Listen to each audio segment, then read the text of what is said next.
Jalen Carter stood frozen in front of the whiteboard, chalk trembling in his fingers, as his teacher smirked and said, "Let's see if the new kid can solve this, just for fun." The class laughed, expecting him to choke, but what he wrote next didn't just silence the room. It would ignite a firestorm across the country.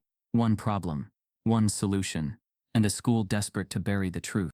What they did next will leave you speechless. Before we deep dive into this interesting story, subscribe to our channel and tell us where are you watching from. Share in the comments below. Jalen Carter had seen his fair share of first days. First day in a new foster home. First day in a different neighborhood. First day where his skin color told a story no one cared to read. But this one felt different. Jefferson High School wasn't just another school. It was a symbol: glossy floors, glass trophy cases, banners proclaiming national STEM championships. Everything about it screamed excellence, but not the kind that made room for someone like him. He clutched his spiral notebook tighter as he walked through the main hallway. The magnet program office had sent his schedule last night, along with a smiling welcome email that felt copy-pasted and sterile. "We're excited to welcome you to the Jefferson High Magnet family." Family. Jalen had learned not to put too much weight on words like that. As he entered the AP Calculus classroom, time seemed to warp. Conversations dulled. Heads turned, one after another, not dramatically, but just enough to send a signal. White students with monogrammed backpacks and expensive shoes looked up from their laptops. A couple of Asian students glanced at him, and then back at their work. One black girl in the corner nodded at him faintly, her expression unreadable. Everyone else seemed to silently question, "What is he doing here?" At the front of the room stood Miss Penelope Greaves, tall, sharply dressed, with her reading glasses balanced low on her nose. Her expression didn't change when she saw Jalen. No warm welcome, no introduction, just a nod toward the empty seat in the very back row. "You can sit there," she said flatly, already turning back to the whiteboard. The seat had dust on it, literally. Jalen didn't flinch. He made his way down the aisle, past curious and indifferent stares, and took his place at the edge of the room. That seat, he would soon realize, wasn't just a location, it was a message. Class began, and Ms. Greaves moved through equations like a surgeon, precise, cold, uninterested in connection. Jalen opened his notebook and began copying down every symbol, but more importantly, he watched her. The way she glanced over the heads of the students, her subtle eye contact with top scorers in the front row, her body language when someone asked a question she deemed beneath her standards. She didn't teach, she performed.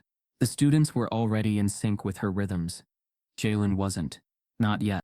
That first week, no one spoke to him. Not really. A couple of kids asked him what middle school he came from, only to visibly lose interest when he mentioned a public charter school from the south side of town. One student made a joke about affirmative action in the hallway, loud enough for Jalen to hear. Another whispered to a friend, "Did they run out of genius Asians or something?" He wasn't surprised. He'd learned the nuances of racism early. It didn't always slap you in the face. Sometimes it just sat behind your shoulder, breathing quietly, reminding you that you didn't belong. But Jalen was used to playing invisible. It was safer that way. So he kept his head down, listened, took notes, and never volunteered answers, even when he had them. And he always had them. Numbers were his sanctuary. They didn't care about skin color. They didn't talk back or lie. They just made sense. What didn't make sense was Ms. Greaves. She barely acknowledged his presence in class, except when taking attendance or handing back quizzes. But Jalen noticed things, like how she praised students who used clunky methods over elegant ones, so long as they came from the right mouths. Or how she skimmed his perfect quiz scores with a tight smile but always skipped over calling on him during review discussions. It wasn't that she was overtly hostile. She was professional, but in a way that made her coldness impossible to pin down. It was the professionalism of denial, the kind that built walls without leaving fingerprints. Still, Jalen stayed quiet. Let them underestimate him. He preferred it that way. Until the Thursday of his second week. It was the kind of day that should have gone unnoticed. Cloudy skies, humming fluorescent lights, a breeze through the open windows. Nothing dramatic. Until Ms. Greaves pulled up a new problem on the board. It was unlike any of the others. Long, abstract, the kind that even college students might fumble. She smiled, not at the class, but at herself as if admiring her own cleverness. "This," she said, tapping the board with a manicured finger, is what separates students from scholars. The class leaned in, some eager, others anxious. A murmur rippled through the front row, as a few students began scribbling guesses. Then Miss Greaves turned, eyes sweeping the room like a slow-moving scan, until they landed on Jalen. She paused. "You," she said suddenly, her voice laced with something between amusement and condescension. "Mr. Carter, is it?" Jalen looked up, caught off guard. "Yes, ma'am. Why don't you try this one? Just for fun." The class froze. It wasn't just the challenge. It was the tone, the smirk. Jalen sat still for a moment, heart beginning to thump beneath his sweatshirt. He understood exactly what was happening. This wasn't an invitation. It was a dare. A trap dressed like a joke. She didn't expect him to solve it. She expected him to choke. Publicly. To reinforce the unspoken truth everyone else already believed, that he didn't belong in this room. Jalen closed his notebook slowly, stood up and walked toward the board. The classroom was silent now. Every pair of eyes followed him, every smirk carefully concealed behind curious eyes. Miss Greaves stepped aside, her arms folded, chin tilted. As Jalen picked up the marker, he could feel the weight of the moment, pressing down on his shoulders. Not just for him, but for every time a black student had been told they were lucky to be smart. For every backhanded compliment, every subtle dismissal, every window seat at the back of the room. He stared at the problem, and then, without speaking, he began to write. What Jalen does next will flip the entire room, and the internet, on its head. The marker felt dry in Jalen's hand, but his palm was damp. He faced the board, the weight of 30 students' eyes pressing on his back like heat lamps. Behind him, the tension cracked in the air like ice splitting underfoot. Subtle but terrifying. Miss Greaves leaned slightly against the front table, arms crossed, her smile razor thin. No words were spoken, but her body language screamed one thing. Let's see the kid try. Jalen blinked at the equation. At first glance, it was a monstrous integration problem paired with a geometric twist, clearly hand-picked to intimidate. It wasn't standard AP calculus material. This was something she pulled from a graduate-level problem set, and she knew it. He could almost hear the whispers vibrating behind him, soft but cruel. Bet he doesn't even know where to start. She really set him up. He's not gonna last long. He didn't need to turn around. Jalen had grown up learning how to read a room with just his ears. The smirks behind him were sharp, confident. He'd been here before, not this classroom, not this board, but this exact moment, when people decided his mind had limits before he had a chance to show its depths. So he inhaled, not deeply, just enough. Then he started writing. He didn't race. He didn't perform. He just solved. First, he rewrote the expression for clarity, labeling each part for symmetry. His handwriting was sharp, slanted, and confident. The integrals broke down like lines of music. He substituted with variables the way an artist shades color fluidly, efficiently, deliberately. His approach wasn't flashy, but it was beautiful. As he worked, the whispers died. Within 60 seconds, the classroom that once hummed with smug anticipation fell into silence. The only sound was the squeak of the marker against the whiteboard. Even Ms. Greaves' face tightened. Her arms uncrossed slightly, her brow furrowed. It wasn't just that Jalen was solving it. He was solving it differently than anyone she had ever seen. He wasn't using the brute force method she expected. He was collapsing it elegantly using symmetry and recognizing a pattern buried deep in the structure. The same pattern she'd missed when she lifted the question from her university archive. Jalen stepped back, stared at what he wrote, and circled the final boxed answer. Then, without saying a word, he placed the marker down on the desk and returned to his seat at the back of the room. The silence that followed was thick, heavy. No one breathed. No one moved. Miss Greaves stared at the board. She didn't speak. Her mouth was slightly parted as she processed not just that he was right, but that he had done it in less than 4 minutes. A girl in the front row blinked and whispered, "Wait, is that right?" From the middle row, someone whispered under their breath, "No way." Another student, a tall boy named Landon, with shaggy blonde hair, reached for his phone under the desk. He had hit record just after the first line Jalen wrote, thinking this would be a funny clip to share in the group chat later. Now he just stared at the screen, realizing he'd accidentally caught something no one was going to believe.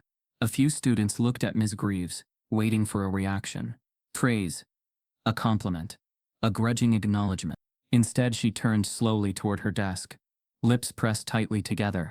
Well, she said, her voice strained. Let's move on. But she couldn't. The board behind her stood like a monument, undeniable, clean, and correct. The proof of her miscalculation stared down at her in perfect symmetry. Jalen sat in silence at the back, his expression unreadable. He didn't smile. He didn't look smug. But inside, a quiet flame began to flicker. Not arrogance, not pride, just clarity. He had just undone years of assumptions, in under 5 minutes, and he hadn't even tried to make a statement. The class never quite recovered for the rest of the period. Discussions were half-hearted. Students kept glancing back at the board, then at Jalen. Miss Greaves taught, but she seemed distracted, rushing through concepts she normally relished. The bell rang with a dull echo. As students filed out, a few glanced at Jalen with new eyes.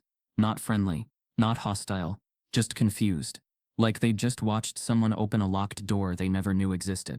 Landon stayed back. "Yo," he said to Jalen quietly. You crushed that." Jalen didn't respond. He just gathered his things slowly, waiting for the classroom to clear. As he zipped his bag, Landon added, "I recorded it, man. I'm gonna post it. People gotta see that."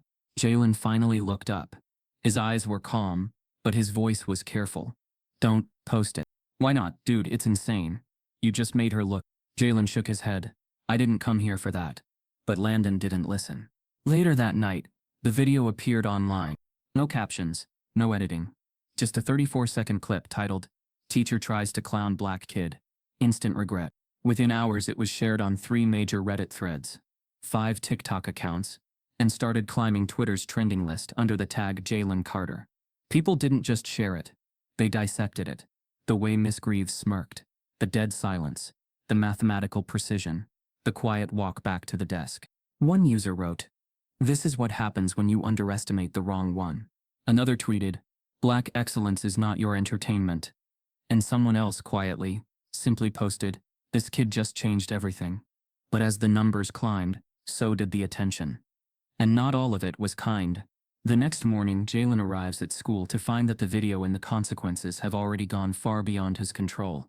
By sunrise, Jalen Carter had already gone viral. The night before, he had fallen asleep trying to ignore the sudden wave of notifications buzzing his phone. Landon's video, despite Jalen's quiet plea, had detonated across the internet like a flare in the sky. What started as a few retweets from students had been picked up by a popular STEM TikTok account, then swept into a larger wave by influencers who framed it not just as a mathematical feat, but a cultural moment. By morning, the title had already shifted across multiple platforms. "Black Genius Silences Racist Teacher Live. Quiet Kid Proves Why He Shouldn't Be Underestimated. This is why we need more representation in STEM." And Jalen? He didn't even know it yet. Tanya, his foster mother, was already awake in the kitchen, phone clutched tight in her hand, reading through hundreds of comments. Her face wore an unreadable mix of pride and panic. She wasn't surprised Jalen had done something extraordinary. She was surprised the world finally noticed, and that made her uneasy. She knocked gently on his bedroom door. "Baby, you awake?" Jalen stirred under the blankets. "Yeah." "Don't panic," she said gently. "But you're trending." He sat up slowly, rubbing sleep from his eyes. "Trending what?" "Twitter, Instagram, TikTok, news blogs. Somebody even posted it on LinkedIn, for God's sake. You're all over the internet." He froze, the weight of the sentence hitting like a sudden gust. "They posted the video?" Tanya nodded. "That kid from your class. You told him not to?" "I did." She looked at him carefully. "Jalen, it's not just viral, it's gone national. There's a CNN anchor asking for an interview." His stomach sank. Within the next hour, his inbox filled with requests from local news, academic podcasts, online magazines, and influencers wanting to amplify his brilliance. His name had become a rallying cry for educational inequality. Screenshots of Greaves's smirk and his calm resolution were spliced into videos with bold captions like, "This is what Black excellence looks like." And he didn't say a word. He didn't have to. Even major educators started weighing in. Dr. Yesha Caldwell, a renowned Black mathematician, tweeted, "Jalen Carter just did in 4 minutes what most of us spend years trying to prove." And some people still ask why diversity in STEM matters. The comments were glowing, but not all of them were kind. Buried under the praise were darker voices, ones that accused him of being overhyped, A diversity hire or worse, clearly coached. One reply read, "Bet his mom did the problem for him." Oh wait. And just like that, the racism he'd experienced quietly at Jefferson had found its national echo, but louder, meaner, sharper. By the time Jalen reached school, the air had changed. Every hallway seemed to watch him. Some kids smiled, others nodded, but many just stared. It wasn't admiration, it was discomfort, fear wrapped in fascination. He stepped into class and felt it immediately. The silence that greeted him wasn't the same kind from his first day. This one was loaded with expectation, speculation, and resentment. Ms. Greaves stood at the front of the room, her hands gripping the podium tighter than usual. She didn't look at Jalen.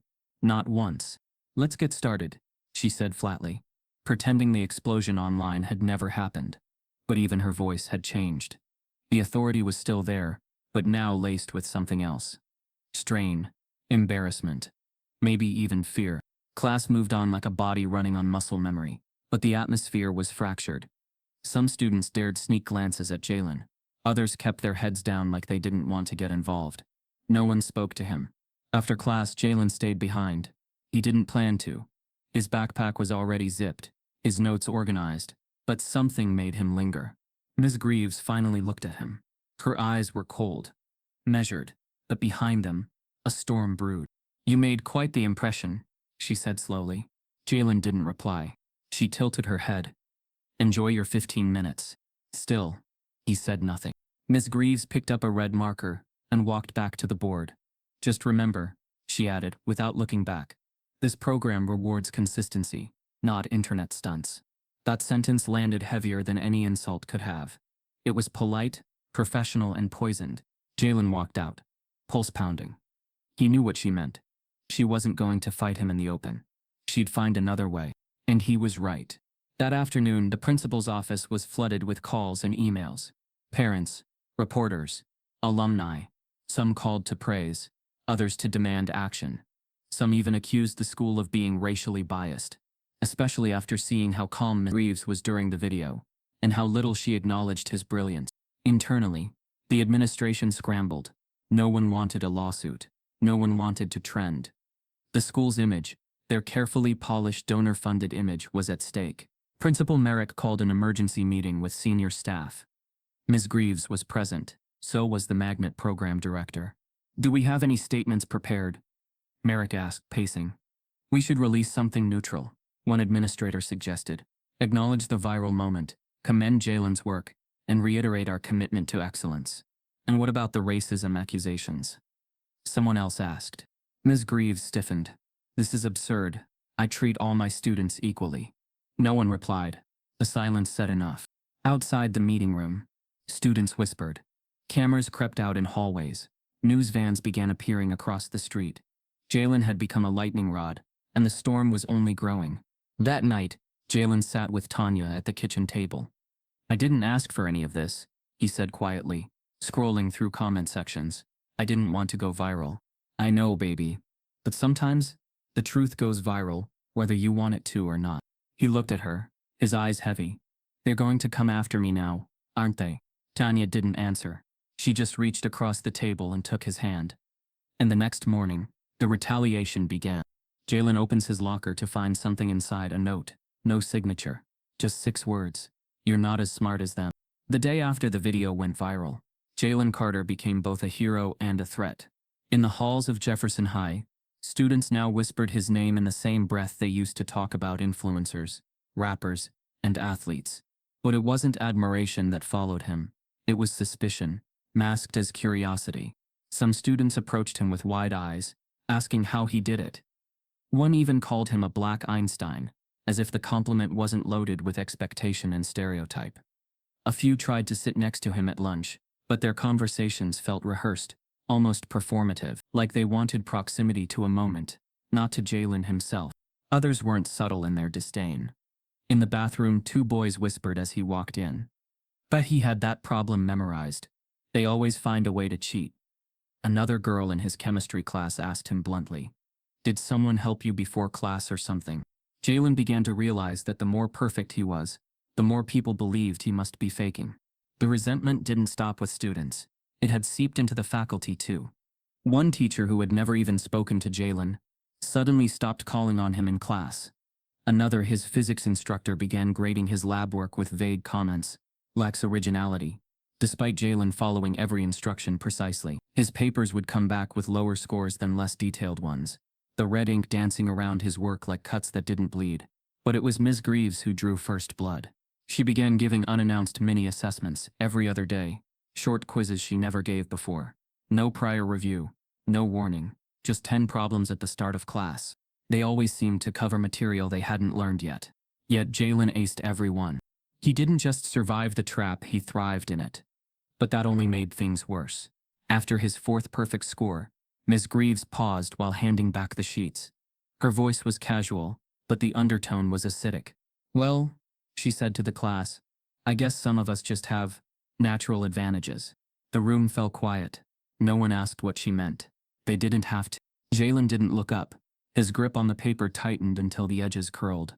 The next day he overheard a group of students laughing in the parking lot. One of them saying, "It's always the quiet ones who end up being the cockiest." Word spread quickly that Jalen was full of himself, that he thought he was better than everyone, and some even claimed he acted like he knew more than the teachers. None of it was true, but truth didn't matter anymore. Even Principal Merrick began to act differently. Jalen was called into his office one morning during homeroom. Merrick smiled thinly from behind his desk. "We've been monitoring the situation," he began, using the same tone adults use when they're trying to sound non-threatening. "What situation?" Jalen asked. "The buzz surrounding you. The video, the attention, the reactions it stirred on campus. I didn't post it." "I know," Merrick said, adjusting his tie. "But you've become a symbol now, and symbols can be complicated, polarizing. We just want to make sure you're not letting all of this affect your behavior or your academics." Jalen blinked slowly. "Are you saying I've done something wrong?" No, not at all," Merrick replied too quickly. "We're just observing." It wasn't a warning. It was a subtle nudge, a reminder that the school was watching, waiting for a slip. When Jalen returned to class, Miss Greaves handed out another quiz. This time, the questions were nearly impossible, abstract, advanced, and wildly outside their syllabus. Questions that even the top students couldn't parse. Jalen finished last, not because he struggled, but because he had to double-check every line 3 times. When she handed it back the next day, there was no grade, just a large question mark drawn across the top, and a note, "See me after class." After the bell, he approached her desk. "I'm curious," she said without looking up, "how you managed to solve problems we haven't even covered yet." "I study ahead," Jalen replied evenly. "I've been working through MIT's online curriculum." She said. "Convenient." She tapped the paper. "Your method here. It's remarkably similar to a published solution I once saw from a university thesis." "Too similar?" Jalen stared at her. "Are you accusing me of cheating?" "I'm simply asking questions," she said calmly. "You're not under investigation yet." He left the classroom with his heart pounding and hands clenched, not in anger, but in helplessness. She was setting the stage, preparing the doubt, laying traps not in ink, but in perception. At lunch, students stared. Some nudged their friends. A rumor had begun to spread, quiet, subtle, and effective, that Jalen wasn't as smart as he seemed, that he had cheated, that his rise was artificial. He didn't hear it from one source. He heard it from many. The way rumors worked in schools. No one started them, but everyone helped them grow. That night, Tanya found him sitting on the couch, shoulders heavy. "They're trying to erase me," he said softly. "They can't," she replied. "They don't have to. All they need is for enough people to believe I don't belong." She sat beside him and placed her hand on his. "Then we show them the truth." Over and over, until they choke on it. Jalen nodded. But he knew the damage was already beginning to spread. He could feel it in the way people spoke to him, in the way Miss Greaves looked through him, in the way the school was preparing to shift the narrative. That evening, Jalen receives an anonymous email from a school faculty account. Subject line, "Integrity Review. Your academic standing is under question." The email arrived just after midnight. Jalen had left his school Chromebook charging on the kitchen table. He wasn't expecting anything. Certainly not this. Subject, Integrity Review. Your academic standing is under question. From Academic Oversight Board. Jefferson High Magnet Program. Attached 3 files. Message: we are conducting a formal inquiry into alleged academic misconduct based on digital communication records. Your full cooperation is expected. Further instructions to follow. The words read like ice. Cold. Formal. Final. At first Jalen thought it was a prank, but the address was real, the format official, and the attachment? That stopped his breath. The first file was a PDF of chat messages, supposedly between him and an anonymous user, exchanging screenshots of calculus problems with timestamps. The user asks, "You sure she won't notice?" Jalen's alleged reply, "Nah, she doesn't expect much from me anyway." He read it again, then again. It didn't make sense. The second file was a screenshot of a digital payment platform, showing a transfer of $50 from a profile with his initials to a username labeled CalcMaster27. The third, a Google Doc containing the exact problem Ms. Greaves had given him with a detailed solution eerily similar to the one he had written on the board. Fake. All of it. But crafted so perfectly, it could convince anyone who already doubted him. By the time he woke Tanya, the panic in his chest had settled into a hollow ache. She sat at the kitchen table in her robe, her glasses low on her nose, staring at the screen. "No one talks like this," she said, tapping the fake messages. "It's not your voice, not your rhythm." "Doesn't matter," Jalen whispered. "They don't need it to be true. They just need it to be enough." Tanya picked up her phone and started dialing. "We're getting a lawyer. Now." By morning it was already too late. Jalen arrived at school and was immediately pulled from homeroom by 2 assistant principals. They said nothing on the walk to the office. No greetings, no explanations, just silence, broken only by the squeak of shoes on tile floors. In the principal's office, Ms. Greaves was already seated, her arms folded, her face unreadable, but her eyes flickered with satisfaction. Principal Merrick cleared his throat. "Jalen, we've received some concerning materials suggesting academic dishonesty in your recent assessments." "It's not real," Jalen said, voice steady. "None of it is mine." Ms. Greaves leaned forward. "The language in those messages is remarkably similar to how you've written in class journals. The phrasing, the tone, and the solution you wrote. It's nearly identical to a problem published in a Princeton thesis from—" "I didn't copy anything.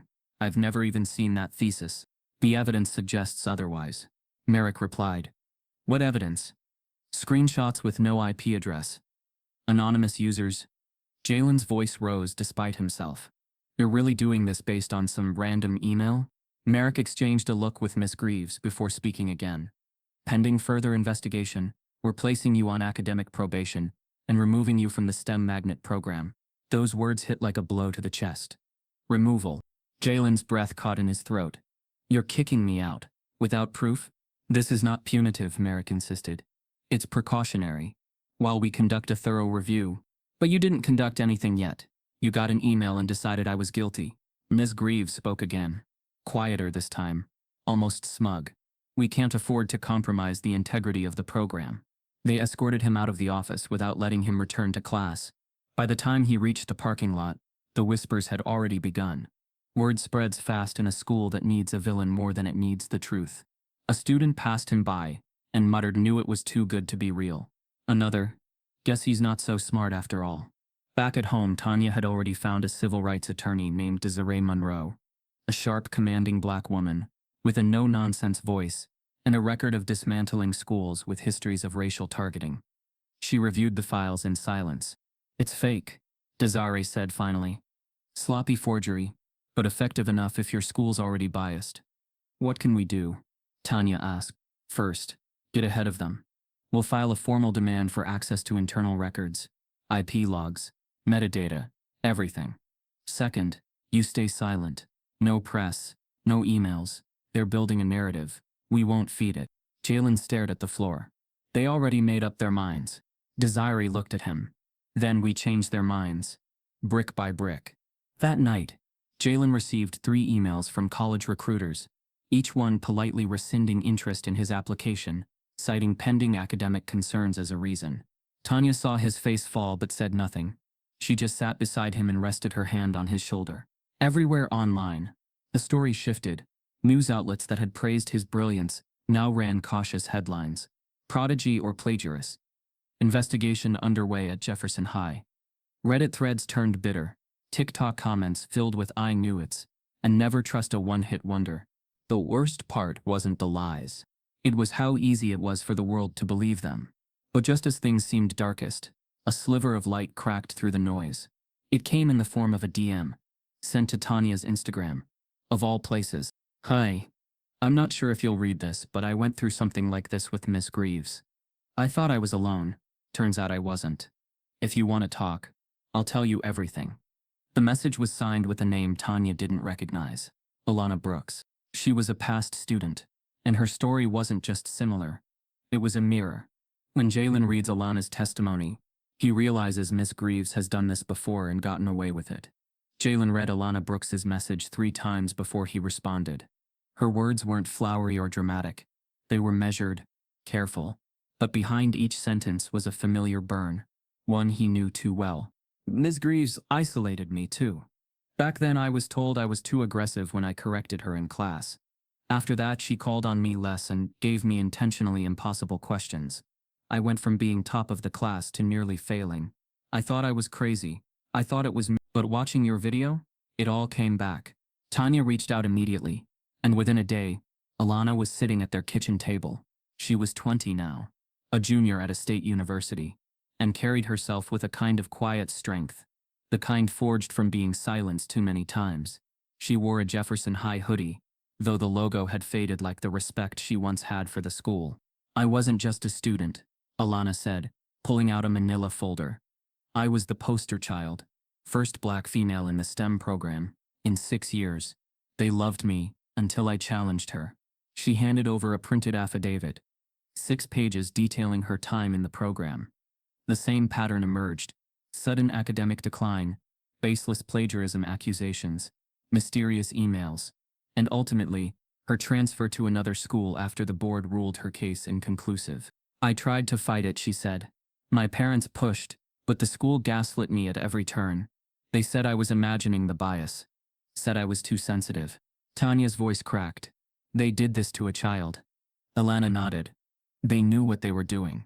Jalen, silent up until now, finally spoke. "Why now? Why me?"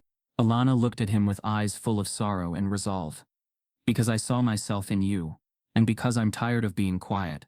With the help of Desiree Monroe, Alana filed her testimony formally with the school district's Title IX and Equal Opportunity Office.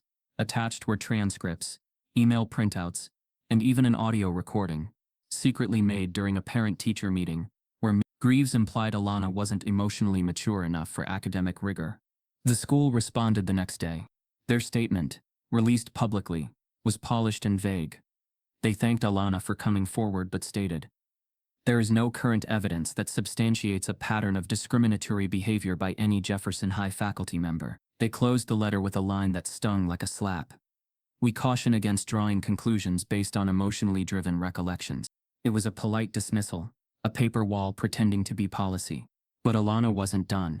The next morning she launched a public petition on change.org, titled "Demand a Racial Bias Inquiry into Jefferson High's Magnet Program." It included a breakdown of her own case, screenshots from Jalen's accusations, and links to other anonymous student testimonials she had collected over the years. Stories from students too scared to speak until now. The petition exploded. Within 48 hours, it had 25,000 signatures. Local news picked it up, then regional news. A national education journalist tweeted, "If even half of what this petition claims is true, Jefferson High needs a full audit." Suddenly, Jalen wasn't just a viral moment. He was part of a movement. Students from other schools began adding their voices. Former Jefferson graduates began emailing testimonials. Some teachers from neighboring districts even commented anonymously, sharing that Miss Greaves had a reputation that was known but never questioned. Even Principal Merrick couldn't ignore it anymore. He issued a carefully worded internal memo to all staff, urging them to be aware of the reputational risks associated with unresolved complaints, and encouraged neutrality during the investigation. But neutrality in a situation like this was complicity. Jalen returned to school with his head high, but the atmosphere had changed again. Not just whispers, now there were stares. Long, silent ones. Some from teachers. Some from students. It wasn't admiration. It was something uglier. Threat. In his literature class, the teacher paused during a discussion on ethics and looked directly at Jalen. Sometimes people forget, he said to the room, that mobs form quickly on the internet. A good teacher's reputation can be destroyed by a misunderstanding. A few students snickered. Jalen felt the heat on the back of his neck. He didn't respond. He was learning that survival in Jefferson required silence until you had proof. But the proof was building. Desiree had filed for a formal injunction to prevent the school from releasing any more information without legal review. She was pushing the district to conduct an external audit of magnet program faculty practices over the last 10 years. For the first time, the school was on the defensive. And then, just when things began to tilt in Jalen's favor, the twist came. It was Friday morning. Jalen sat in the cafeteria alone, eyes fixed on a page of complex equations, his headphones blocking out the world. He didn't hear the message arrive. But Tanya did. Her phone buzzed on her office desk. It was a forwarded email from the school's admin office. Subject: formal testimony. Devon Morales. It was short, direct. Devon, Jalen's lab partner, had submitted a signed statement saying he had seen Jalen using his phone to search answers during an in-class quiz. Jalen's heart stopped when Tanya read it aloud to him after school. He said what? That he watched you cheat. That he saw it with his own eyes. That's a lie, Jalen whispered, his voice breaking. I know. Devon. The same kid who Jalen had helped with assignments. The same one who had borrowed his notes. The one who laughed with him about how awkward Miss Greaves was. Now testifying against him. The betrayal hit deeper than the accusations. Tanya stood, eyes blazing. They got to him. Coerced him, bribed him, or scared him. That's the only explanation. Desiree was already dialing the school. If they're using coerced student testimony to fabricate a case, this just became a civil rights violation. Jalen stared out the window, the ache in his chest spreading like a bruise. He was fighting not just for his future but against a system that knew how to use fear as a weapon. What Jalen doesn't know is that there's a security camera in the hallway that might hold the key to Devon's lie, and someone else just found it. The morning after Devon Morales' statement reached the administration office, Jalen Carter's life at Jefferson High officially shattered. He arrived at school unaware of what was waiting. The hallways buzzed faintly, a hum of rumors and glances that seemed to trail him like static. Conversations paused as he walked by. A few students whispered, "That's him," not in awe this time, but with pity, disbelief, or quiet judgment. He didn't know yet that his best friend had just turned into his betrayer. By second period, the intercom crackled. "Jalen Carter, please report to the principal's office, immediately." The voice was calm, too calm. When he entered, Principal Merrick was already seated, hands clasped on the desk. Miss Greaves stood off to the side, arms folded, her expression unreadable, but sharp. Next to her sat Devon Morales, his lab partner, his study buddy, his only real friend at Jefferson. Jalen stopped short. "Devon?" Devon couldn't meet his eyes. Merrick cleared his throat. "Jalen, we've received corroborating testimony regarding your alleged misconduct during last month's in-class quiz. Devon has come forward to verify that he witnessed you using your phone to access online solutions." The words hit Jalen like cold water. "That's not true," he said immediately. His voice was calm, but his pulse thundered beneath his skin. "I didn't have my phone out. You can check the exam proctor logs. You can check Devon?" Merrick interrupted gently. "Would you repeat what you told us?" Devon's hands fidgeted in his lap. He looked pale, trapped between fear and guilt. I saw him scrolling through something during the quiz." He looked at his phone under the desk. "That's a lie," Jalen said, stepping forward. "Devon, you know I didn't." "Mr. Carter," Merrick cut in, his tone authoritative. "We will not tolerate interruptions. The integrity of this institution depends on accountability." Ms. Greaves finally spoke. "It's disappointing, really. You have potential, Jalen. I told you consistency matters more than moments of brilliance." It was the same tone she used when handing out grades, measured and cruel in its calmness. Jalen's throat felt dry. "You planned this," he said quietly, almost to himself. "You knew what you were doing." Merrick sighed.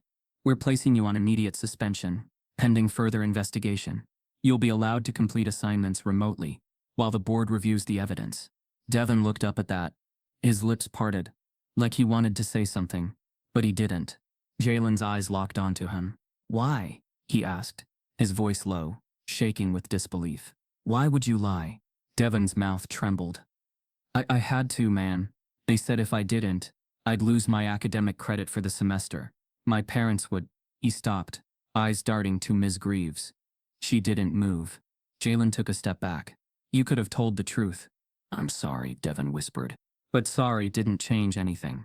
By the end of the day, every major news outlet that had once called Jalen a prodigy now ran headlines questioning his integrity. Viral teen genius, under scrutiny. Jefferson High's math star suspended amid cheating probe. The public, once inspired, turned fickle. Comment sections that used to praise him now dripped with venom. Figured. Knew it was too good to be true. Affirmative action gone wrong. Jalen stopped reading after the first 100. At home, Tanya was pacing the living room, phone pressed to her ear. We have to move fast, she told Desiree Monroe, their lawyer. They're smearing him publicly. If we don't act now, this will define him before the truth does. Desiree's voice came through the speaker, calm but edged with fury. They're desperate. They know the case is weak, so they're amplifying the optics. Devon's statement gives them just enough plausible deniability to protect the school's image. It's strategic. Jalen sat on the couch, silent, staring at his reflection in the black screen of the TV. They all believed her, he murmured. One person lies, and everyone decides I'm guilty. Tanya stopped pacing. Listen to me, she said firmly. This isn't over. I don't care what they think they've got. We're going to find the truth. But Jalen wasn't sure what truth even meant anymore in a place that had already decided who he was. The next few days passed like a blur of isolation. His email access was restricted. His magnet program ID card was disabled. Teachers were instructed not to communicate directly with him until the investigation concluded. It was as if he'd been erased from the school overnight. Desiree worked relentlessly, submitting requests for access to internal communications and camera footage. She was determined to prove the statement was coerced. Then, in a moment of luck or fate, something shifted. A janitor named Clarence Woods, who had worked at Jefferson High for 17 years, overheard a snippet of conversation in the teacher's lounge. Two administrators were talking quietly about how the camera in hallway C should never have been recording during testing hours. Clarence mentioned it to Desiree during a late-night phone call. There's a security camera right outside Ms. Greaves' classroom, he said. Angles straight through the door window. It's motion activated. I don't think they realized it. Desiree's voice sharpened. You're sure it was on the day of the quiz? Positive. I cleaned that hallway after testing. Light was still blinking. Within hours, Desiree filed a subpoena for the footage.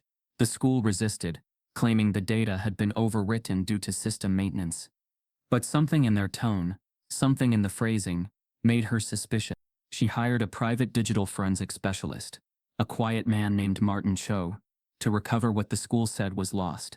He worked through the night, combing through fragments of corrupted files and metadata. At 2:13 a.m., he called Desiree. I found something, he said. What is it? Partial video. Tom stamped it during the quiz. It shows Jalen writing, and Devon, looking down at his lap. He's the one using a phone. Desiree's pulse raced. You're absolutely sure? Frames clear enough to identify both. He's scrolling. Not Jalen. The next morning, Desiree drove straight to Tanya's house. The sun barely rising. She carried a USB drive in her hand, like it was a weapon.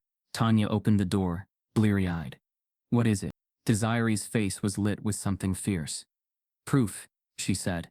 But she didn't hand it over yet. There's a problem, she continued. If we go public before the district hearing, they'll claim data tampering. We need to be strategic. One wrong move, and they'll spin it again. Jalen appeared in the doorway, eyes tired but curious. So we have the truth. Desiree nodded. We have more than that. We have the lie and the liar on tape. For the first time in weeks, Jalen felt something unfamiliar. Hope. But that hope came with a new question burning in his chest. If the footage was real, and Devon's lie was about to crumble, then why was the school still pretending it didn't exist? As Desiree prepares to present the footage, an anonymous call warns her, don't bring that video to the hearing. It's already been erased from the school's servers. It was never meant to be found.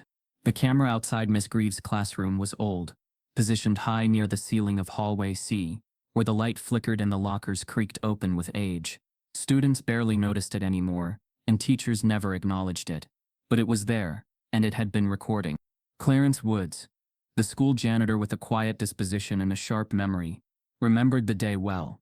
He had been mopping up spilled juice outside the testing wing when he noticed the blinking red light above the doorframe. At the time, he thought nothing of it, just another routine day. But when he overheard a conversation between two admin staff whispering about the system being accidentally active, something in his gut told him it mattered. He didn't know Jalen Carter, but he knew what injustice smelled like. He'd been working in schools long enough to know when something was off. So when he reached out to Desiree Monroe with what he remembered, he didn't expect to become the story's turning point. Just a man telling the truth. The footage recovered by the digital forensic expert Martin Cho was grainy but clear enough. The camera angle was perfectly positioned, angled into the thin glass rectangle of the classroom door, directly across from where Jalen sat during the exam in question. It was quiet. Still. Students bent over their desks. The timestamp ran along the corner of the screen, verifying the day and the hour. And there was Jalen, focused, unmoving, both hands visible at all times. His eyes locked on the paper. 3 desks to his right, Devin Morales could be seen subtly dipping his hand under the desk. He shifted nervously, glancing down, thumbs moving rapidly. A reflection in the window behind him showed the screen light, bouncing off his phone. Clear. Undeniable. Caught. Martin enhanced the footage and froze the moment, printing stills, backing up files to 3 separate drives. The truth was no longer speculative. It was preserved in pixels. But the school didn't want it. When Desiree sent a formal request for the full camera footage via legal channel, the school district responded with a carefully worded email. The requested footage is no longer available due to routine server maintenance. All non-archived recordings are automatically deleted after 72 hours unless specifically flagged. No flag was applied in this case. A lie. Desiree responded swiftly, attaching a portion of the recovered video to her reply. Not the whole thing, just enough to show that the school's claim was false. She gave them 24 hours to explain. They didn't. Instead, the school's IT department issued a second statement, suggesting unauthorized retrieval of archived footage constitutes a breach of privacy protocols, hinting that Desiree's possession of the file might be illegal. That was the final straw. Desiree held a press conference on the courthouse steps, with Tanya at her side and Jalen standing silently behind her. Desiree stepped up to the microphones. "We have evidence," she announced, "that not only clears Jalen Carter of all academic misconduct, but also implicates the school administration in a deliberate attempt to suppress exonerating footage." The crowd of journalists stirred. Further, she continued, "We are filing a motion for injunctive relief and demanding an independent investigation into Jefferson High School and Miss Penelope Greaves for racially motivated targeting of minority students within the magnet program." Then she played the clip. 30 seconds of footage projected behind her, on a makeshift screen. The moment Devin pulled out his phone. The moment Jalen never looked up. Silence. Stillness. Proof. And just like that, the internet exploded again. Twitter blew up with Jalen was framed. TikTok stitched side-by-side videos. The viral moment when he solved the board problem next to the security footage, clearing him of cheating. Celebrities tweeted support. Educational activists launched calls for audits.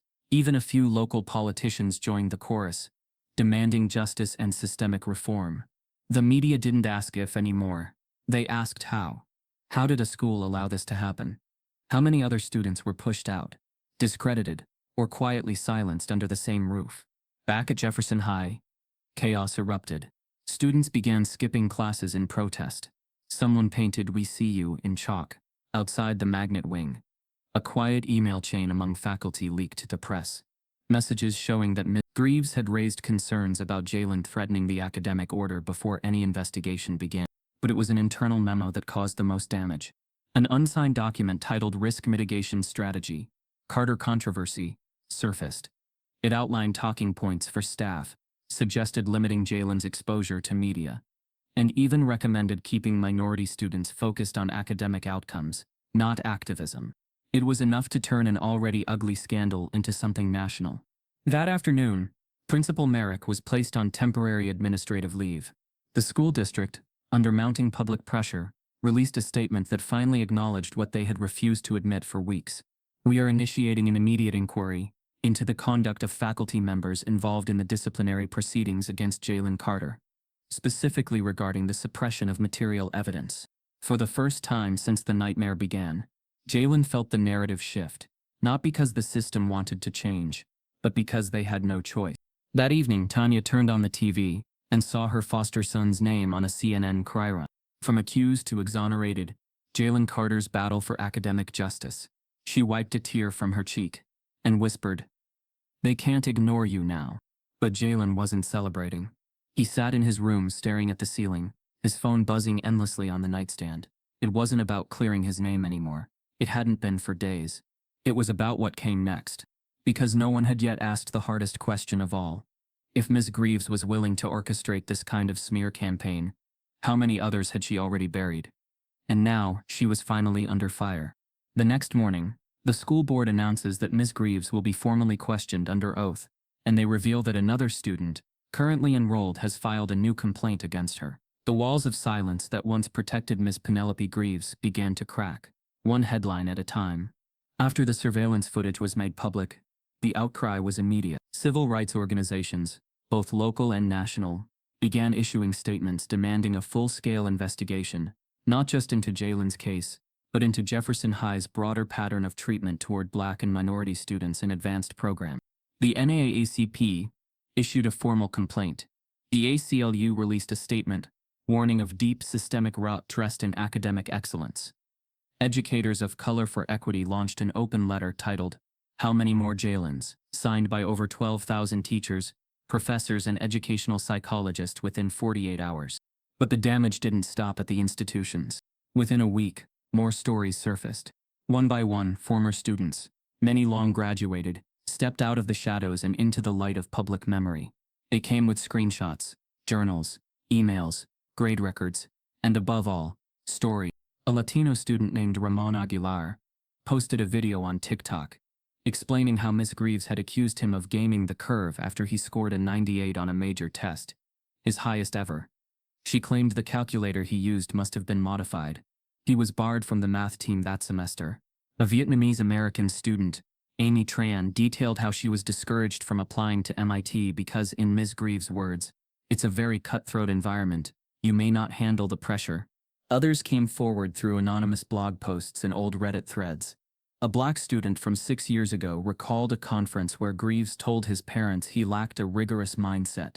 He went on to earn a math scholarship to Stanford. The pattern was unmistakable. Isolate, diminish, discredit. Each story was slightly different, but the mechanism was the same. The same smug smiles, the same veiled comments, the same sudden drop in grades, after a student dared to outshine expectations. The public began connecting the dots that Jefferson High had tried to scatter. Under mounting pressure, the school board had no choice but to act. On a cloudy Monday morning, the district released an emergency memo. Effective immediately, Ms. Penelope Greaves has been placed on administrative leave, pending a formal investigation into allegations of discrimination, academic misconduct, and ethical violations related to student treatment and grading practices. The statement was brief, too brief for many. The response was louder. Outside the school, students protested in solidarity with Jalen. The front lawn became a sea of handmade signs. "We are not your scapegoats. Black brilliance is not a threat. Fire Greaves. Reform Jefferson." News vans lined the street. Interviews played on every station. Alumni began withholding donations to the school's prestigious magnet program. Community leaders hosted forums, every spotlight now aimed squarely at the cracks in Jefferson's foundation. And then came the press conference. Flanked by a lawyer in a navy blue suit, Ms. Greaves stepped in front of cameras for the first time since the scandal broke. Her hair was styled, her expression measured, but beneath the calm exterior was a flicker of contempt. "I have served Jefferson High and its students with dedication, rigor, and fairness for over 2 decades, she said. "I categorically deny any and all allegations that suggest I targeted, mistreated, or discriminated against any student, past or present." Then her lawyer took over. "These accusations are not only unfounded, but part of a larger media-fueled campaign of reverse discrimination. My client is being punished for holding students to high standards. That is not racism. It is education." The backlash was instant. On Twitter, reverse racism trended, but not in the way her team intended. Thousands posted sarcastic replies like, "Sorry I solved your math problem too well. Didn't mean to reverse racism you. And if accountability feels like oppression, you were never the victim." Even mainstream news anchors pushed back, replaying clips of her classroom demeanor and comparing them to her statements. Body language experts weighed in. Cultural analysts deconstructed her tone. Activists rallied harder. For Jalen, the whirlwind outside didn't erase the scars inside. But it did give him something new: validation. Sitting in his living room, watching the news replay Miss Greaves' statement, he whispered, "She still doesn't think she did anything wrong." Tanya looked over. "They never do, baby. That's why they repeat it, and that's why we keep fighting." Desiree was already preparing her next move. "The district can't just suspend her and wait it out," she told the press. "We're demanding a formal public hearing under oath, under scrutiny, and with every piece of evidence on the table." The school board, seeing the legal storm forming on the horizon, agreed. They scheduled a public hearing. It would be the first of its kind in the district's history. A live, recorded tribunal-style session, where Jalen's testimony, Alana's affidavit, and the surveillance footage would all be presented as official evidence. Witnesses would be called, attorneys would cross-examine, the press would be allowed to attend, and Miss Greaves would face it all under oath. But just as plans began to solidify, another twist slipped through the cracks. A current student, one still enrolled in the magnet program, filed a brand new complaint. This student claimed that just 2 months prior to the viral video, Ms. Greaves had deducted points from her assignment because she didn't express her calculations the Jefferson way. The student said she was told in private that while her answers were correct, her non-traditional methods might confuse others. The student was black and a girl, and she had the graded assignment. When the grading rubric and her paper were compared, it was clear she had been penalized not for being wrong, but for being different. Her parents went public. The case snowballed into something even bigger, because now it wasn't just about past damage. Now, it was current, ongoing, unresolved, and the board had no choice left. As the date of the public hearing is announced, Ms. Greaves' legal team makes a chilling move. They file a counter-lawsuit against Jalen, alleging defamation and emotional distress. By the time the public hearing began, Jefferson High was no longer just a school.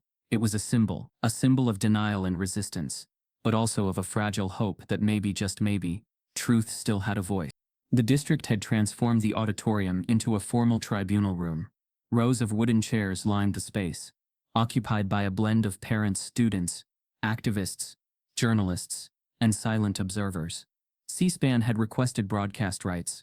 Local news vans crowded the parking lot. It felt less like a school meeting and more like a courtroom, on national display. A long mahogany table stretched across the front of the stage. At its center sat the school board.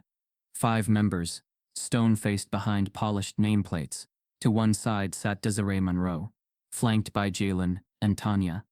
On the opposite end, Ms. Greaves was seated beside her attorney, a man with gray hair and a reputation for ruthless litigation. Ms. Greaves looked poised, as if she had rehearsed every breath. Her face was devoid of emotion, her eyes sharp. She wore navy blue, conservative, respectable, but her posture was rigid, and something tight lingered around her jaw. The room hushed as the hearing commenced. The board chairperson began with a procedural opening, but no one was listening. Every eye shifted as Jalen was called first. He rose, walked slowly to the podium, and faced the audience. Not just those in the room, but those beyond the cameras, beyond the district, beyond the lie. "My name is Jalen Carter," he began, voice steady. "I was a student in the Jefferson High Magnet program, and I'm here because a teacher, someone who was supposed to mentor me, decided I didn't belong." He spoke for 12 minutes, recounting each step of the nightmare, the sarcastic challenge, the viral moment, the quiet retaliation, the fake evidence, the suspension, the betrayal, the smear campaign. His words weren't rehearsed, but every one hit like a strike. "I was taught that excellence would protect me, that if I worked hard, followed the rules, and stayed quiet, the system would treat me fairly. But I was wrong. Because when people like me succeed, the rules change." Gasps rippled through the crowd. One woman near the back wiped a tear. Jalen continued, "What happened to me didn't start with that math problem. It started the moment I walked through that door, and didn't look like who they expected to be brilliant." When he stepped down, the room stood in quiet applause. Not loud, not defiant, just heavy with respect. Next came Alana Brooks. She stood taller than she had in her earlier testimonies. Her voice was clearer now. sharpened by purpose. I've carried this story for years, she said, and for a long time I thought silence was safer. But silence is where injustice lives. She detailed her academic downfall under Ms. Greaves, how her confidence was dismantled piece by piece under the guise of rigor, how the system gaslit her into believing she wasn't enough, and how that lie almost cost her her future. Then came the surprise. Devin Morales. The board hadn't announced his testimony. Desiree didn't even know he would be called. But apparently, after weeks of internal pressure and a mounting conscience, he had come forward. He walked to the microphone trembling. I lied, he said, voice cracking. I lied about Jalen cheating. I said I saw him with a phone, because I was told I might lose my spot if I didn't cooperate. The room inhaled sharply. I didn't mean to ruin anything. I just panicked. I thought I'd be the one thrown out if I didn't give them something. Who is them? One board member asked. Devin glanced at Ms. Greaves. Her face tightened. I was told in a meeting with administration that things could get messy if I stayed silent. I was told to help preserve the magnet program's reputation. I didn't know what to do. A murmur spread through the audience. Ms. Greaves leaned over and whispered something to her attorney. Do you have proof? The board pressed. Devin nodded and reached into his pocket. He handed over a printed email, an unofficial message from an assistant principal reminding him to be cooperative, and warning that non-compliance may impact your status. The hearing paused. The board went into private deliberation. When they returned 25 minutes later, the energy in the room was electric. The board chair stood, based on the testimonies presented, the supporting evidence and the pattern of misconduct outlined. We find in favor of Jalen Carter a beat path. We are also recommending a formal external investigation into the conduct of Ms. Greaves and her interactions with minority students over the past 10 years. Jalen's heart thudded. Tanya gripped his hand. Alana exhaled. Devin wept quietly into his sleeves. But Ms. Greaves didn't blink. She stood slowly, her expression fixed, and leaned over to whisper into her attorney's ear. Then, without acknowledging the board, the audience, or the student she tried to destroy, she turned and exited the stage. Outside, the reporters swarmed. Desiree held a short press conference announcing the formal reinstatement of Jalen's magnet program standing in the launching of a civil rights complaint. Jalen, standing in the background, felt the weight start to lift. But inside that victory was a chill. Because that night, after the cameras left and the celebration faded, Tanya found a plain white envelope taped to their front door. Inside it was a single printed message. Truth may win battles, but some of us don't forgive losing wars. There was no name, no return address. But Jalen recognized the language. Ms. Greaves, though exposed, isn't finished, and she's about to make one final public move that no one sees coming. Jalen Carter returned to Jefferson High under skies so gray they felt personal. It had been 12 days since the hearing, and the school had issued an official letter reinstating him into the STEM magnet program. The announcement came quietly, tucked into a district-wide newsletter, sandwiched between cafeteria policy changes and bus route adjustments. There was no apology, no acknowledgement, just a single line. Student Jalen Carter has been reinstated following recent hearings. We thank the community for its continued support of academic excellence. And so on a cold Tuesday morning, Jalen walked through the front doors of a school that had once tried to erase him. Everything had changed. The whispers were gone, but not the weight. Now eyes followed him like shadows, some wide with awe, others narrowed with quiet discomfort. The stares no longer doubted his brilliance. They feared it, like he had come back different, touched by fire, too powerful now to speak to casually. In the hallways, some students gave him space. Too much of it. Friends who once high-fived him in class now just nodded stiffly. Others tried too hard, asking forced questions about math, as if fishing for quotes. Some said nothing at all. And Devin? He didn't come near him. Not once. Jalen wasn't angry anymore. He was tired. The classrooms weren't safe either. Teachers who once ignored him now treated him like glass. Overcompensating. Careful. Calculated. When he raised his hand, they called on him. But their tone was thin. Their praise laced with apology. In AP Calculus, a substitute sat in for Ms. Greaves. The chair she once occupied stood empty like a ghost. No one wanted to mention. Her absence said more than any statement the district could have issued. But the air she left behind lingered. During one lecture, a student leaned over and whispered, "You must feel like a king now." Jalen stared at his notebook. I feel like a target that didn't die. The boy never spoke to him again. At home, Tanya noticed the change immediately.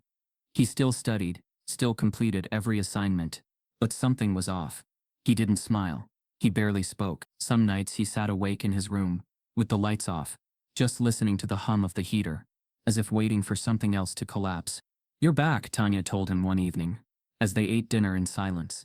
But you don't feel like you are, do you? He shook his head. I keep thinking, I'm not supposed to be here, he said softly. I didn't fight to come back to this. I fought to survive them.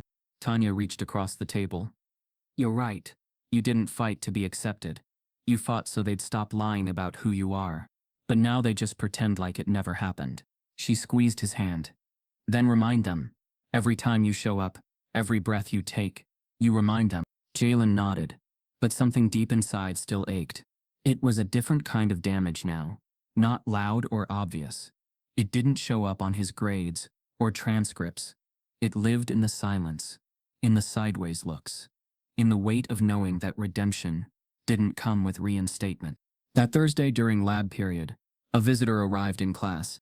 A woman in a charcoal blazer stepped in and asked for Jalen by name.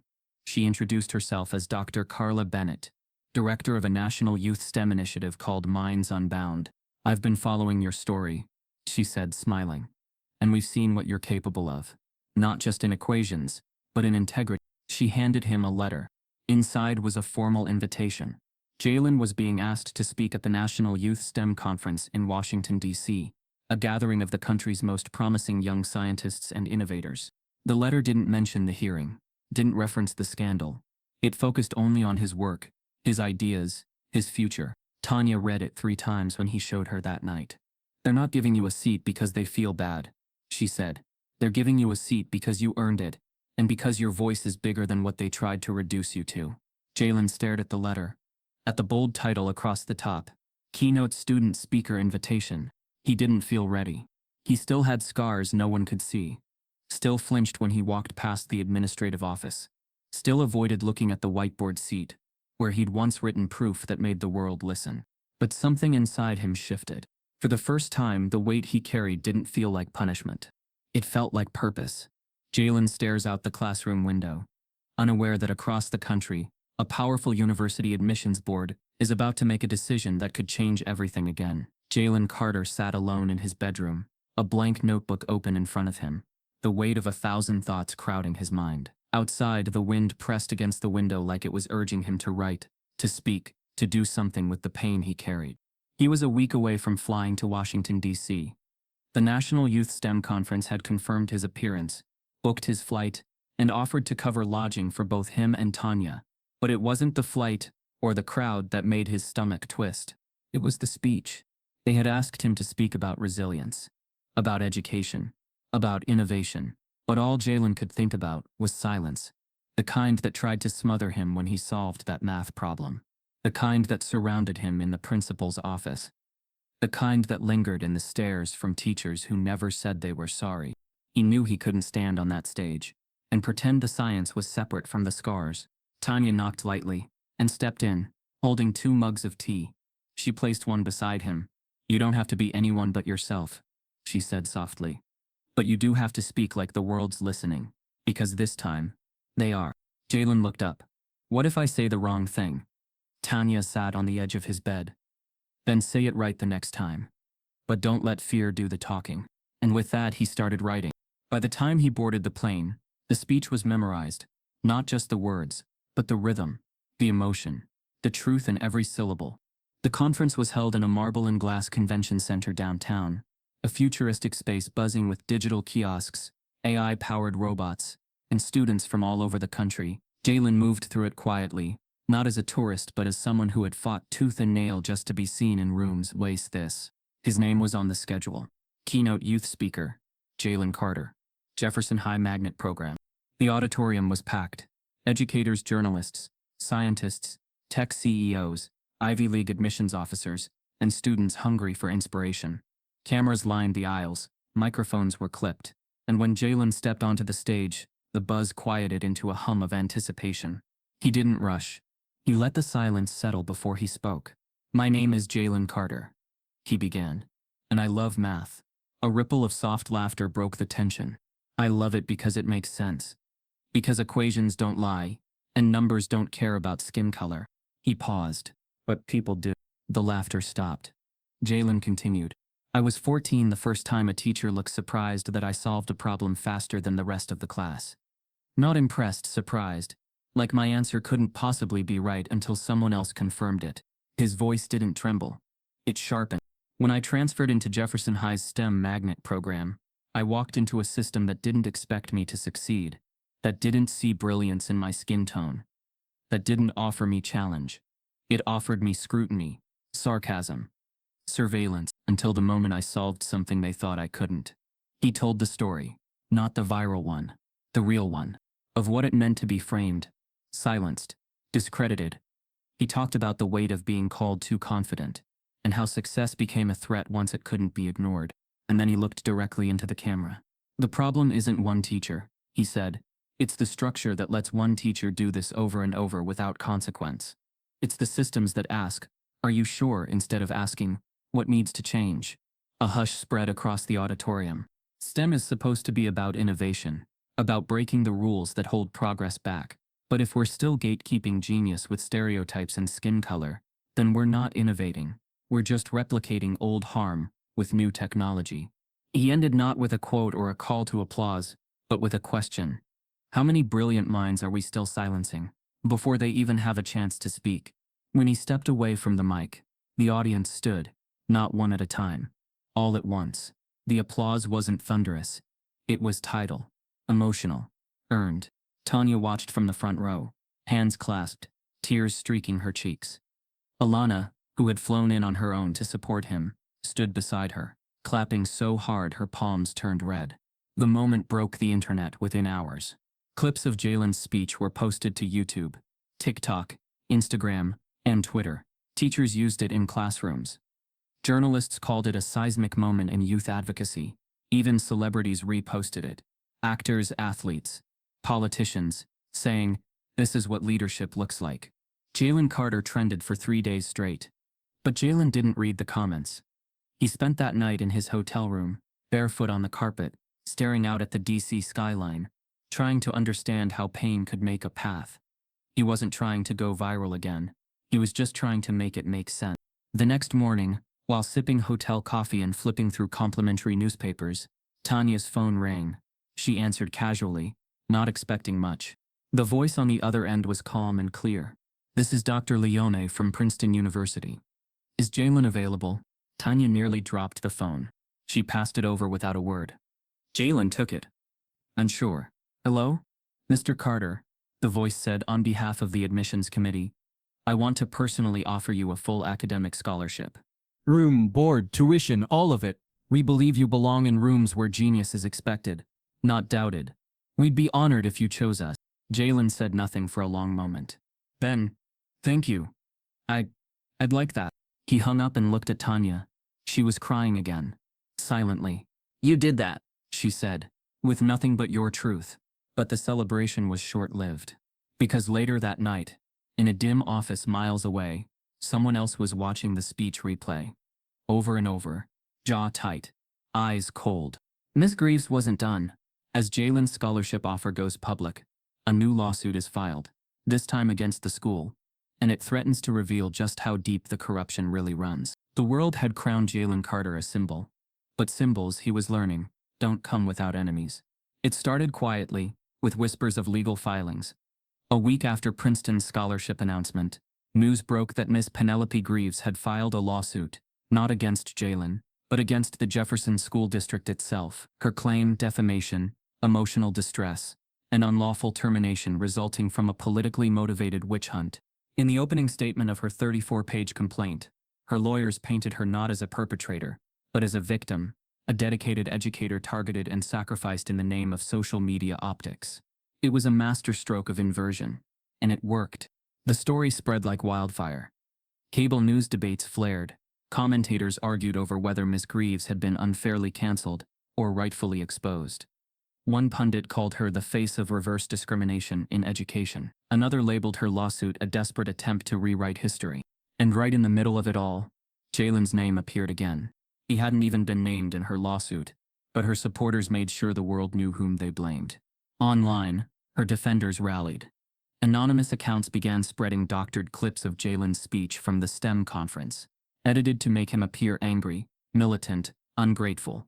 Threads on forums accused him of playing the race card. Some went further, suggesting his entire story was staged. Then came the direct messages. At first they were just words. You ruined her life. You'll never last at Princeton. Then they grew darker. You people always make yourselves the victim. Better watch your back. Tanya tried to shield him, filtering his emails, blocking accounts, changing numbers, but the words always found their way through. Hate was clever that way. It didn't need doors. It built its own. Desiree, the lawyer, told them to document everything. Every screenshot, every email. If we have to pursue cyber harassment charges, evidence is everything. But evidence couldn't stop the fear. One night, Jalen caught Tanya pacing the living room, phone pressed to her ear, her face pale. She didn't notice him listening. I can't let him go through this again, she said quietly. He's 18, but they're treating him like a target. I'm looking at relocation programs, maybe Boston, or somewhere near family, just until it calms down. Jalen stepped into the doorway. You want to move? She turned, startled. Baby, you think I can just run from it? From them? From her? His voice cracked slightly, but it wasn't anger. It was exhaustion. She's suing the school, but they're coming for me. Every time I try to move forward, they pull me back. Tanya's voice softened. I just want you safe. He looked at her for a long moment. Safe doesn't mean silent. That night he couldn't sleep. He scrolled through headlines, through endless debates about his story. For every person who defended him, another accused him of overreacting, of seeing racism where there was only discipline. The split was glaring and painful.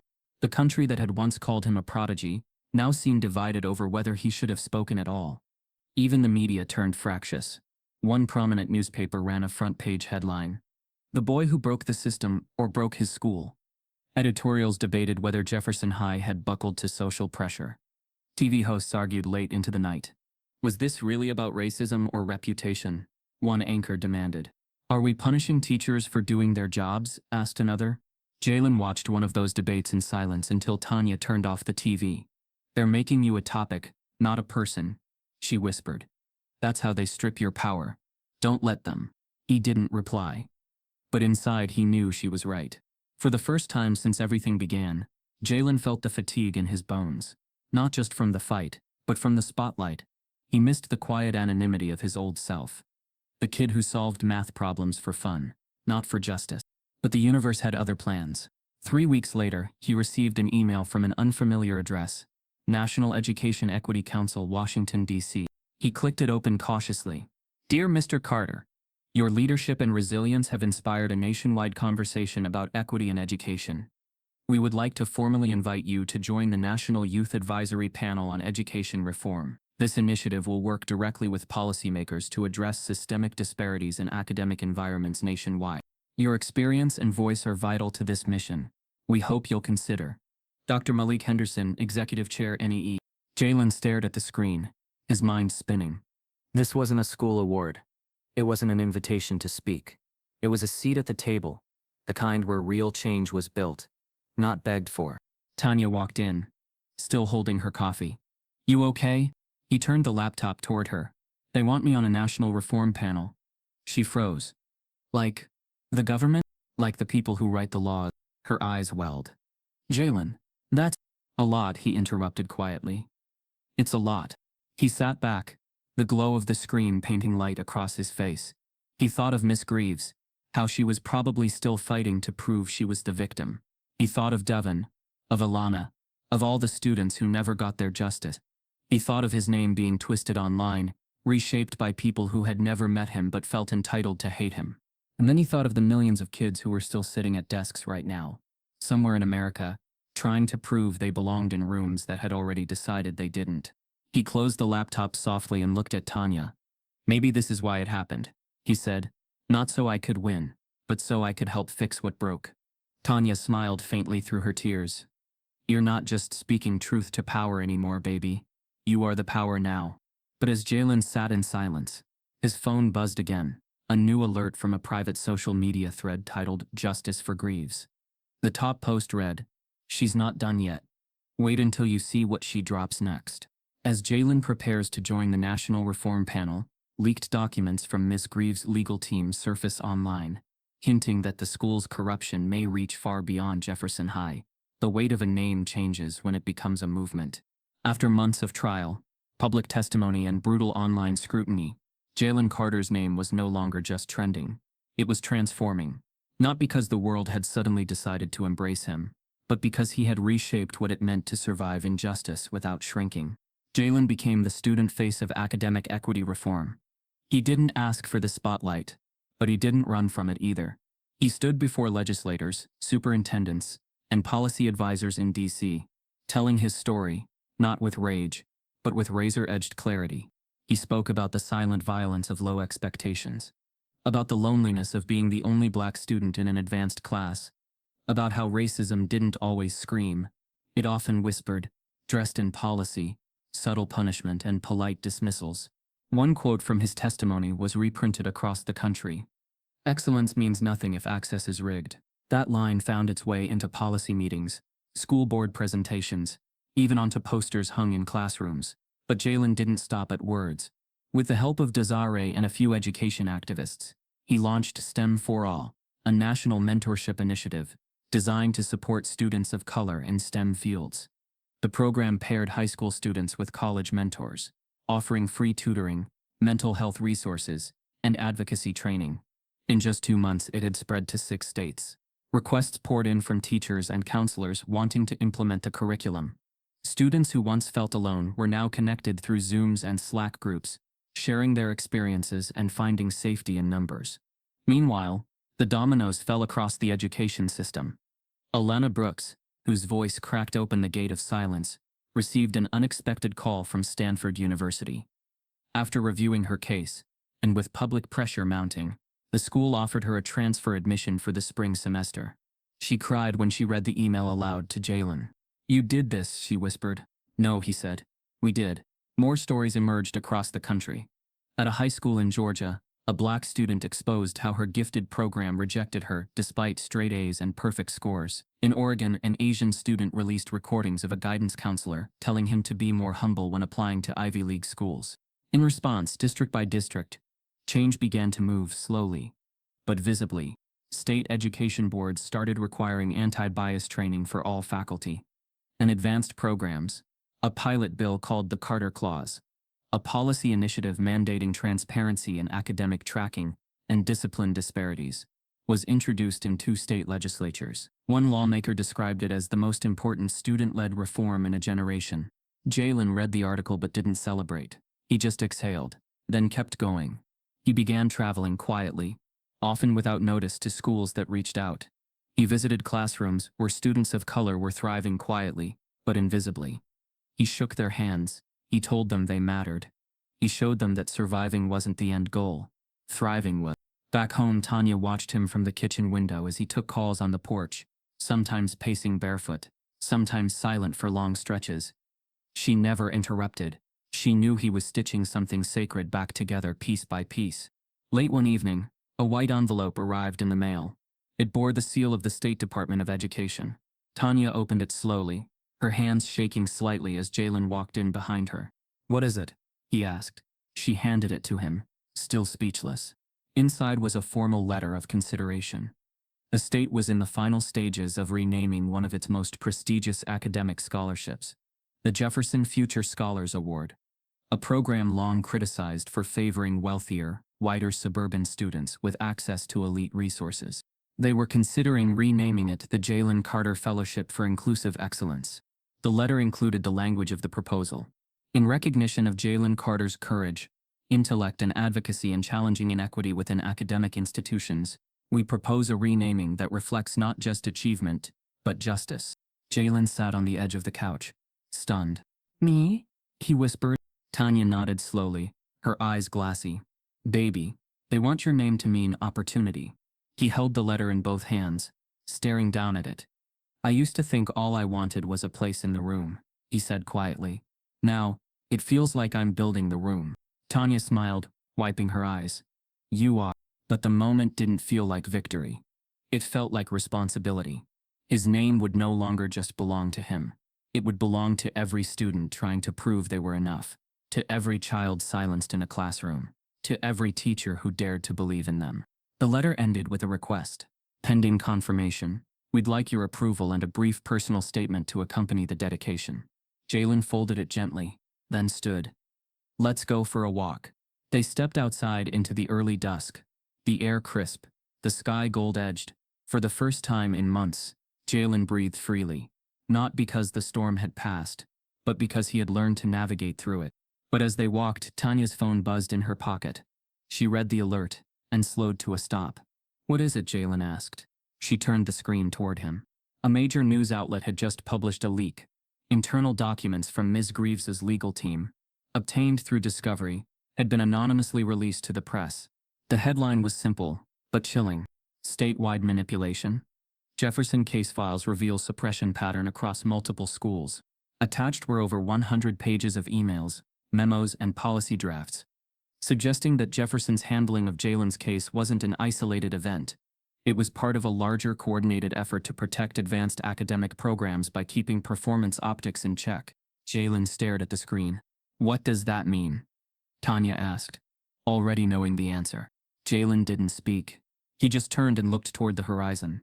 A deeper conspiracy begins to unravel, and Jalen is asked to testify, again this time before a statewide commission investigating systemic bias at the highest level. On a warm June morning under a blue sky heavy with promise, Jalen Carter stood at the edge of a moment he never thought he'd survive, let alone own. Graduation. The Jefferson High Magnet Program. Valedictorian. The boy who'd once been shoved to the back of the room, just for fun, was now standing front and center, cap square on his head, gold stole draped over his shoulders, his name etched in the program, in bold type, Jalen A. Carter, valedictorian. The auditorium was standing room only. Some were there for tradition, others for history, but most were there to witness the ending of a story that had once threatened to erase itself. Jalen's speech had been reviewed by the school, of course, protocol. But what he delivered that day was something no red pen could dilute. He stepped to the podium. The murmurs quieted. He looked out not just at the crowd, but at the cameras, the media, the classmates who'd watched him fall and rise, and the teachers who had once kept their distance. My name, he began, almost didn't make it to this program, not because I wasn't qualified, but because someone decided I didn't look like I belonged. A stillness swept the auditorium. I've spent the past year trying to prove that excellence isn't owned, that brilliance doesn't need permission, that you don't need to come from power to stand in it. He paused, breathing slowly. But this speech isn't about the pain. It's about the purpose. About turning what tried to break you into something that builds others. He looked down, then back up. My story isn't unique. That's what makes it powerful. Because behind every system that almost buried me, there are hundreds of students still climbing out. I speak today for them. The silence broke into a roar of applause. Not polite, not performative, real, raw, earned. Some teachers cried. Others looked down, unsure of how to hold their complicity. The principal clapped with a trembling hand. And Tanya, she sat in the front row with her hand over her heart, the same way she did the first day he came home, and called her mom. After the ceremony, as caps flew into the air and tears hugged cheeks, a quiet piece of news dropped quietly across teacher union boards and education newsletters. Penelope Greaves had lost her license. The court had thrown out her lawsuit for lack of merit. The school board conducted a final ethics investigation, and while they cited reputation damage, the deeper truth was clear. Her pattern of systemic targeting had finally caught up with her. There would be no teaching in another district. No return under a new name. The ripple Jalen started had become a wave that swept away the silence. By summer, his name graced headlines again, but this time not as a victim, not even as a student. Carter receives Presidential Youth Medal for Advocacy and Education Equity. He accepted the award in D.C. with humility, then returned home to run another summer STEM boot camp for underrepresented students. Free of charge, fully funded through grants and donations from alumni and activists who had once doubted his place. A documentary team followed him for months, capturing his journey from a quiet boy, hiding his genius, to a national force reshaping academic justice. The film, titled Proof: The Jalen Carter Story, premiered at Sundance, winning the Audience Award for Best Documentary. Reviewers called it a masterclass in how one student rewrote the rules. But Jalen never stopped to bask in the spotlight. He remained focused on the work. The Carter Fellowship, now fully approved, launched with its first class of 2,000 students across 10 districts, each one receiving mentorship, resources, and a full ride to the college of their choice, based not just on test scores, but on lived brilliance. Tanya sat on her porch one evening, the sun falling low behind her, watching Jalen through the screen door as he helped a younger mentee with a scholarship essay. She thought back to when he first arrived in her care, angry, withdrawn, brilliant but guarded. A boy afraid to speak too loudly in case the world mistook his confidence for threat. Now, he was being cited in education policy papers. Sometimes she still couldn't believe it. Not just what he had achieved, but what he had survived to achieve it. From a child lost in the system, to a force that changed it. Legacy, she realized, wasn't just about honors. It was about repair, about taking what was broken and making sure it didn't break anyone else the same way. And then came the moment no one expected. Not even Jalen. Late one fall morning, after he had settled into his Princeton routine, he received a formal letter from the university's Department of Education and Social Reform.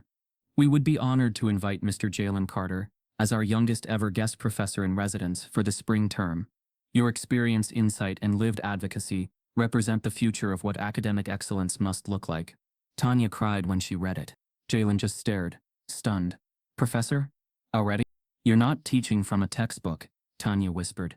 You are the textbook now. As the lecture hall door opens, and students rise to greet him, Jalen steps to the podium, not as a survivor, but as an architect of change, ready to teach a new generation how to fight and win. No student should have to fight to be seen. No child should be punished for being brilliant.